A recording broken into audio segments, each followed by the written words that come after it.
Hello and welcome to Learn English with Deja, the podcast where you improve your English through real-life stories, useful expressions, and daily conversations.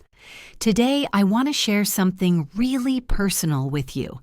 It's the story of how I turned my biggest disappointment into my greatest motivation, and how learning English changed everything. Let me take you back to the day everything changed. I remember it so clearly. I had applied for my dream job, a position I had been thinking about for years. I studied the company, researched the role, and prepared everything I could. When they invited me for an interview, I was over the moon. This was it. This was my chance. But when I walked into the interview room, everything started falling apart.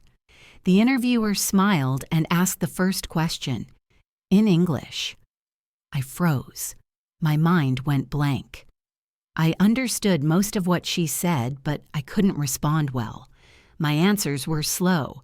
My grammar was all over the place, and I kept translating in my head instead of speaking naturally.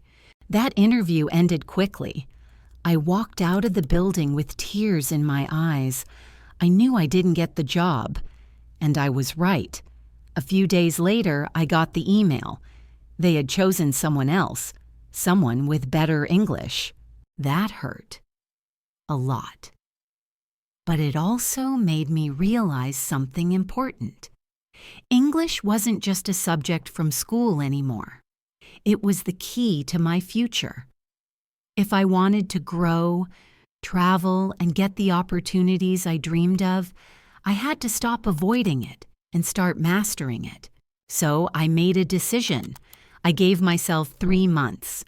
3 months to change everything.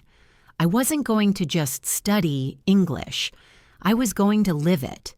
I sat down and created a plan, a real, detailed plan. And today, I want to share that plan with you. Month 1, Immersion. I focused on input.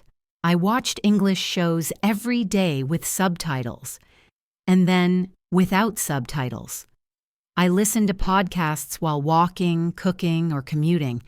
I chose topics I loved, like tech, business, and motivation, so I wouldn't get bored.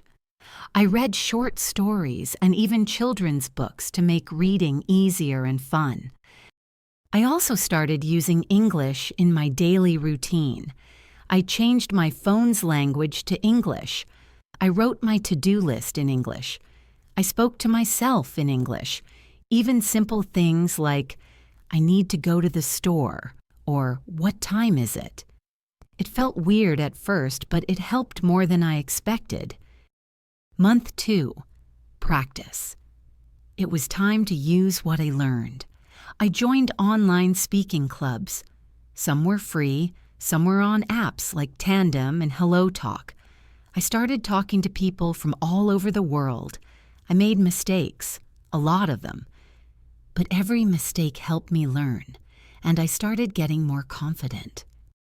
I also recorded myself speaking about different topics. Then I listened and corrected myself. I practiced job interview questions in English and answered them out loud every day. I wasn't just learning English, I was training for my next opportunity. Month 3, expression. This was when things really started to click. I started thinking in English. I kept a daily journal, writing my thoughts, feelings, and goals in English. I started using advanced expressions I had picked up from podcasts and books. I focused on pronunciation, connected speech, and rhythm to sound more natural.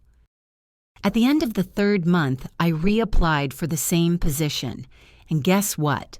I got invited again. But this time, I walked into the interview confident, relaxed, and prepared. I spoke clearly. I understood everything. I didn't have to translate in my head, and I got the job. That day, I realized something powerful. Learning English isn't just about grammar or vocabulary. It's about opening doors. It's about becoming who you want to be. And if I could do it, so can you. So if you're listening to this and you've struggled with English, don't give up. Make a plan. Make it real.